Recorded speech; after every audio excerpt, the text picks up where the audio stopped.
nagtataka kung bakit hanggang ngayon, imbis na umuwi sa ating bayan, ang mga oray na sinusuportahan ni Gloria, itong 22 hours, pupugutan daw siya ng ulo.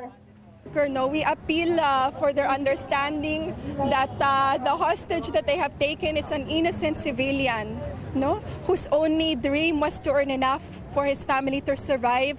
Placing them directly in a war zone. And what's even worse for Migrante International.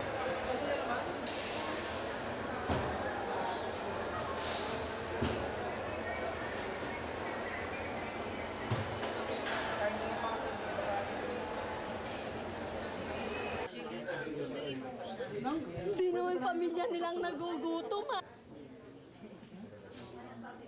Nag-usap kami tungkol sa nangyayari dito ng inyong departure. At hanggang hindi na-resolve ang crisis, yung hostage situation sa Iraq, talagang magkakaroon tayo ng problema ng deployment. Anong gagawin? Yung pong naka-check-in na, ay ang mangyayari pala ay...